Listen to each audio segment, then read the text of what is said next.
एक बार एक लड़का एक महात्मा के पास आता है और उनसे कहता है कि महात्मा जी, मेरे जीवन में बहुत अशांति है और कृपा कर मेरा मार्गदर्शन करें जिससे कि मैं इस अशांति से छुटकारा पा सकूं। वह महात्मा उस लड़के से पूछते हैं कि तुम्हारे जीवन में अशांति क्यों है? फिर वह लड़का उत्तर देता है, अत्यधिक विचारों के कारण मेरे भीतर बहुत सारे विचार चलते रहते हैं जिसके कारण मेरा मन अशांत रहता है। फिर वह महात्मा जी मुस्कुराए और उस लड़के से कहते हैं कि ऊपर उस आकाश में देखो, क्या तुम्हें सूर्य दिख रहा है? वह लड़का ऊपर आकाश में देखता है और कहता है कि जी गुरुदेव, दिख रहा है। फिर वह महात्मा जी उस लड़के से पूछते हैं कि अगर तुम लगातार धूप में खड़े रहो तो क्या होगा? वो लड़का कहता है कि गर्मी लगेगी गुरुदेव और शरीर में बेचैनी पैदा हो जाएगी। फिर वह महात्मा जी उस लड़के से पूछते हैं कि अगर धूप में खड़े रहने से तुम्हें गर्मी लगती है तो इसमें दोष किसका है, सूर्य का, गर्मी का या तुम्हारा? वो लड़का थोड़ी देर सोचता है और कहता है, कृपा कर आप ही बताइए गुरुदेव। वे महात्मा जी मुस्कुराते हैं और उस लड़के से कहते हैं कि सूर्य का काम है गर्मी देना और गर्मी का काम है गर्मी लगवाना, इसलिए दोष तुम्हारा है कि तुम धूप में जाकर खड़े हुए हो। तुम चाहो तो तुम छाया में जाकर बैठ सकते हो। ठीक उसी प्रकार हमारे मन का स्वभाव है विचारों और भावनाओं की खिचड़ी पकाना, और विचारों और भावनाओं का काम है तुम्हें दिशा दिखाना। अब उस दिशा में तुम्हें चलना है या नहीं, ये सिर्फ तुम्हारे हाथ में है। देखो ध्यान से, समझो कि विचार और भावनाएं समस्या नहीं है, बल्कि तुम्हारा उनसे जुड़े रहना समस्या है। सोचो कि तुम धूप में खड़े हो और तुम चाह रहे हो कि तुम्हें गर्मी ना लगे। क्या ये संभव है? अगर तुम्हें गर्मी से बचना है तो तुम्हें अपनी जगह बदलकर धूप से छाया में जाना है। मनुष्य होने के 4 आयाम हैं, तन, मन, दिल, बुद्धव। दोस्तों, बुद्धव यानी कि बुद्धि के परे की स्थिति है, उसे बुद्धव कहा जाता है। दूसरे और तीसरे आयामों में हमेशा उथल पुथल रहती है, यानी मन में विचार चलते रहते हैं और दिल में भावनाएं होती हैं, और ये दोनों ही आयाम बहुत ही शक्तिशाली है। विचार क्षणिक होते हैं और भावनाएं देर तक टिकती हैं। इसे तुम ऐसे समझो जैसे कि कल तुम जिसे खोने से डरते थे, आज वो तुम्हारे पास नहीं है और आज तुम्हें उसकी कमी महसूस नहीं होती।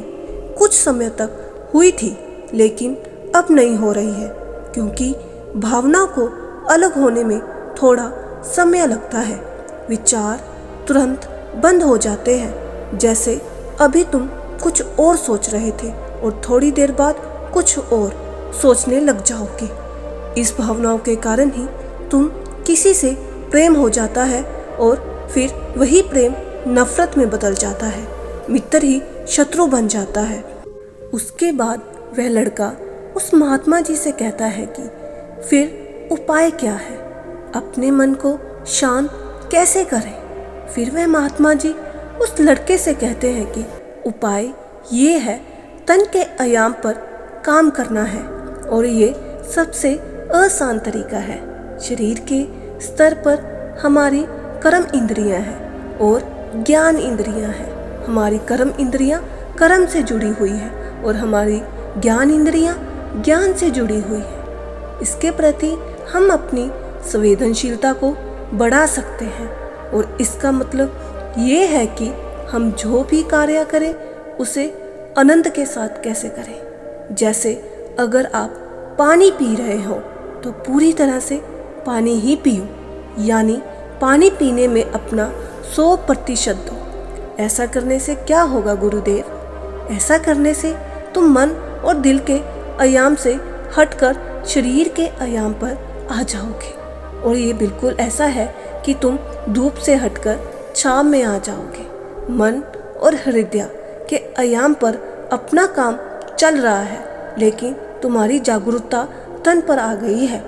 जैसे कि सुबह उठो तो सूरज की किरणों को महसूस करो, हवा को महसूस करो, आंखें बंद करके पक्षियों की आवाज़ें सुनो।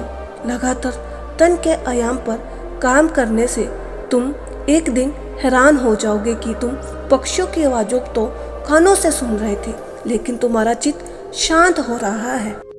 तुमने अपने चित्त पर कोई कार्य नहीं किया, लेकिन फिर भी ये शांत हो रहा है।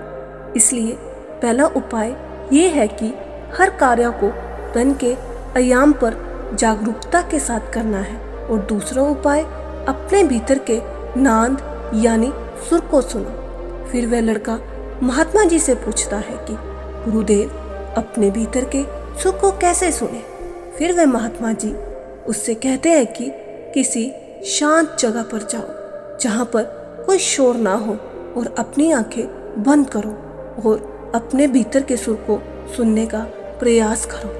हैरानी की बात यह है कि वह सुर कभी भी बंद नहीं होता है और वह हमेशा बजता ही रहता है। फिर वह लड़का पूछता है कि तो फिर उस सुर को अभी और इसी वक्त क्यों नहीं सुन सकता हूँ? वह महात्मा कहते हैं कि बाहर के शोर के कारण तुम उसे नहीं सुन पा रहे हो। अगर तुम अपने भीतर के सुर को अभी सुनना चाहते हो तो तुम्हें अपने दोनों हाथों से अपने कानों को बंद कर दो और सुनो।